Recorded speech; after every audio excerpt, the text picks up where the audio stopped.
segment's being sponsored by the Tennessee Wildlife Resources Agency. Join us in preserving and protecting Tennessee's wildlife. All right, guys, this segment's being sponsored by our friends over at Taylor's Archery. Y'all can find them at 100 East Lauderdale Street over in Tullahoma, Tennessee. Or give owner Tracy Taylor a call, 931-563-7706. Let them take care of all your archery needs. Get down there and take advantage of their indoor range, and be sure to tell Tracy thanks for all he does for us. All right, welcome back to the studio. We're in studio tonight, joined by, I've got Duk Madere here with us. We've got Roger McMullen with us, but we've also got Matt Dale with Dale Outdoors. Such a pleasure to have you in here tonight with us. We've been talking a little bit of early season stuff, but we were just talking a while ago before we went to that hunt, which very much enjoyed that, Duk. Thank you for sharing that with us. I know he's still pouting over that miss over there, but that's all right. I will get him in. I hope you get him during and he did season, have pictures. If any of you are wondering, he has already got pictures of the buck. Yeah. He is the buck back running around, and he is unscathed. So it was a hot, miserable, awesome weekend. A lot of action, man. It was action from day one to the last day till we left. You know, it was great. It was. Y'all had a good velvet weekend, and I think we're gonna have a great season to come. You know, but when we talked a little bit about food as well a while ago, and right now, you know, Matt, a lot of the bucks they've moved to acorns, especially if you can find a white oak acorn tree right now that's dropping.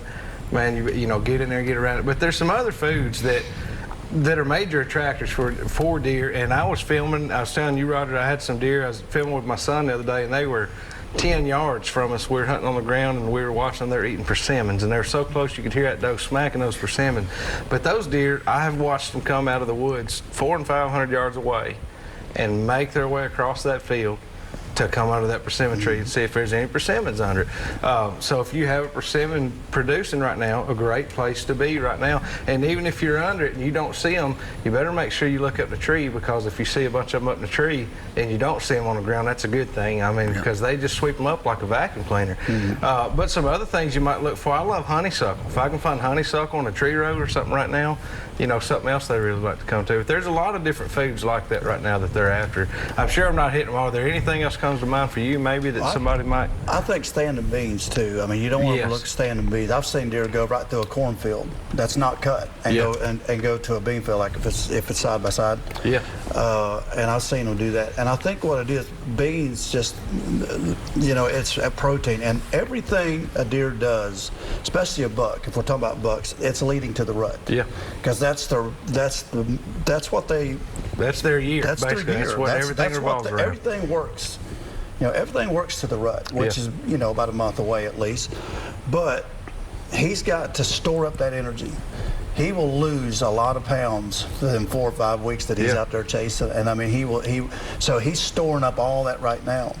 So anything that's high protein, anything that's, you know, it's going to give them a lot of energy. But white oaks, you know, right now, if you, like you said, if you can find a white oak, I mean, I know we all like to hunt field edges, and we all like to watch them, and we all like to get, especially if you video, but it's a lot easier to film one in the field than it is. You get in the woods and everything changes. It all changes, but you don't hunt where you want to hunt. You hunt where the deers are at. Or if you do, you just, you know, you can film the field, you know. And you might film one at the dusky dark, come out 300 yards, but you got a bow. Well, you know what?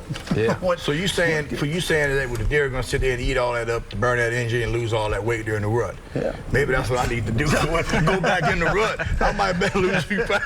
I'm just storing up energy, but I ain't burning none off. You've been eating too many beans over there, but no, you have a good point. Beans are very high in protein. Acorns very high in protein, but anything that'll give them high energy. Now, corn, you mentioned that. Corn's really just high fat. I mean, there's high fat content there. It's good for the winter, and you know. But they're not going to store energy as much off of that. Great for winter, you know, like it is winter forage. But beans and white oaks, I can't. I mean, it's just white oaks are like a diamond to a whitetail, you know, and a lot of guys mess up because we get, you know, creatures of habit, and the deer are in a lot of ways too. But we are creatures of habit. We like to hunt the same stand. We like to hunt the same, you know, kind of. If we're used to hunting fields, we're used to hunting strip jobs. That's what we like to hunt. Yeah. But it goes back to what old Fred Berry used to say: you don't hunt where you want to hunt. You hunt where the deers are at. That's right. And that's with anything, turkeys or anything. And so, because I have guys all the time, where I'm known for turkey hunting, they'll say, well, what happened to them? I'm like, I only go find them. Well, they were here. Well, they're not there now, so you got to go find them somewhere. And for whatever reason, hens may take them off or whatever the case, but you got to hunt where they're at. And but sometimes it's hard to break that habit. Especially in deer hunting, because especially if we've got like homemade blind, like homemade stand where we can sit there rifle season and shoot 300. Well, you may not can do that with a bow. That's right. Bow season is a totally different. You have to have a different mindset completely. And like I said, for example, on those acorn trees, you don't want to go find that white oak and go hang your stand 10 yards away from it. You don't do that. You want to figure out how they're approaching, and you can get back off of it. I'll tell you something else, not to interrupt, but I'll tell you something else that a lot of people overlook. And I love to do. I still do it to this day, and at least kill one a year with a bow. I like it on the ground. Forget the tree stand. The foliage is on right now. I just get no blind or nothing. Just get up behind a big tree, just like we did when we was kids. Get up, play the wind right, and just sit up on a good trail that goes from feed to bed. I don't try to set up on the bed, and I don't try to set up right on the food, but like getting them trails that lead to back off. That's exactly what I was just getting at. Was you don't want to get right on top of it. No, because they know. Once they get into that area where they're going to stay a while, everything goes on alert. But if you catch them coming and going, a deer is never, they're never going to just be totally off their guard. But it seems like between feeding and bedding, there's them trails that lead to it. They just let their guard down because they got a place they want to go. They're more focused on getting where they're going. Right. And it seems like you can move, draw back. I mean, I shot a doe, big old mature doe. I shot her about, I don't know, season 4 last. I shot her at 8 steps, and I was on the ground, no blind, just me up against a tree, just like I did when I was a kid. 8 yards. It's amazing how effective that can be, and it gives you the ability to move wherever you need to that day for the wind or for where the sun is, morning, afternoon. There's a lot of advantage to the ground, and those watching tonight that especially know me well and have watched me on here over the years know I don't hunt tree stands. I don't like them. I'll go entire seasons without getting in a tree stand. I hunt from the ground. Sometimes, like you say, just against a tree. Sometimes I might build a little brush blind, sometimes out of a pop-up blind, but I don't do stands. I don't like heights. Once I learned I could sit on the ground and shoot them, like you say, that was it for me. And I don't think there's anything more exciting. I mean, I'll shoot them at a tree stand too. I mean, I get, but and you're probably better off in a tree. If it come down to just shooting a deer, I got to kill a deer, you're better off in a tree probably. But to me, there's nothing more exciting, maybe except spring gobbler, but there's nothing deer hunting than being eye to eye at one at 10, 15 yards. It changes things. And it just, it seems like I've made better shots on the ground. I definitely do. But again, in my case, the heights bother me. And I know a lot of people, watching heights bother them. Well, when you're worried about angles, the height, you've already got an angle. You're nervous where you're at because you don't like being, So my shooting is 100% is better on the ground because I'm comfortable, and that's what anybody's got. Where they're comfortable, especially to shoot a bow. And even if you're not afraid of heights, the angles, if you're 20 feet up in a tree, you got this much margin of air, where on the ground you got this much margin of air. That's exactly right. And I always, which this might help somebody, but I've been doing this because I had a guy, which a lot of you probably older viewers, this was the old school thought, but it still works. But I had a problem when I first started bow hunting. I started bow hunting when I was 13 years old. And I had a problem shooting over the deer, just shooting over the deer. And I put it right on him, shooting over the deer. And an old-time bow hunter told me, he said, aim for the heart, don't aim for the lungs, aim for that heart, which sets a little bit lower. He said, aim for the heart. He said, if they react, lung shot them. If they don't, heart shoot them. And when I just had it in my mind, now it's so natural to me. Now, if I'm on the ground, might, but if I'm on the stand, it's so natural for me just to put it right lower than what a target in your backyard shows, because a target out there will fool you in your backyard. That's not really where the vitals is at, and that'll fool a lot of people. But bow hunting, as we all know, is a game of inches. It is, and those inches count big time and they can move a long way. They can move really fast. I mean, there's been studies on that drop. But if you can just remember to pull lower, and I've heart shot so many deers where I've aimed purposely low and they didn't react or whatever.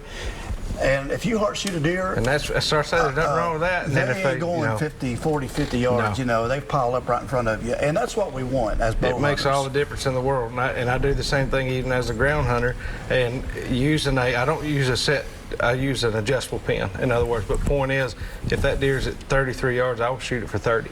I will intentionally shoot it just a couple of yards low. Basically the same concept, just instead of holding low, I'm intentionally going to take just a little bit off of that arrow, because if you're going to miss a deer 9 times out of 10, you're going to shoot over it. Sure. And a lot of times your arrow was going where it's supposed to be going.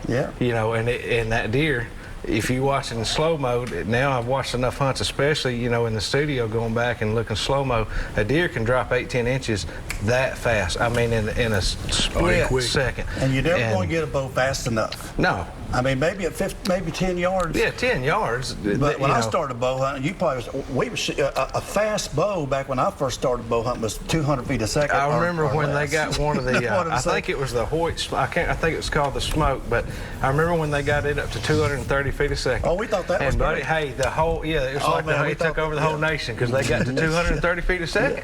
You know, and now you can go buy a kid's bow somewhere, you know, shooting to it. So but no matter really come such a long way. I'm pumping out 300 feet a second, my elite. I mean, I'm pumping about 300, but still, they just react. Just the fastest thing can happen.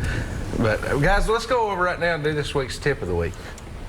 This week's tip of the week's been sponsored by our buddy Wes Stone over at Crowlight Realtors. Y'all can reach out to Wes 615-289-9551 or stop in and see him there at his office, 1432 West Main Street in Lebanon, Tennessee. Let Wes take care of all your real estate needs. You can go in there and bend his ear about deer hunting too. He might give you a secret or two every once in a while. But guys, for your tip tonight, I got one that kind of feeds off what we've been talking about, and it worked out well because I was already thinking about sharing this. But we've been talking about acorns tonight, and finding those acorns right now is extremely important. And a lot of people struggle with, you know, how do I go in the woods and find acorns right now? Of course, you can do it right now. One of the best times to do it, though, is in the wintertime, because the oak trees will hold their leaves longer than the other trees. So when you go in the woods, all the trees have dropped their leaves. Go walking in the woods and look up in the trees for the trees that are still holding brown leaves on them. Not every one of them is going to be an oak tree, but oak's one of the very few that does that, and it is a great way to find those trees in the off season, get them marked, figured out. This time of year, you don't have to worry about where to go in a setup because you've already found it in the winter. All right, guys, we're going to get ready to take another quick break. We'll be right back with some more Southern Woods and Waters.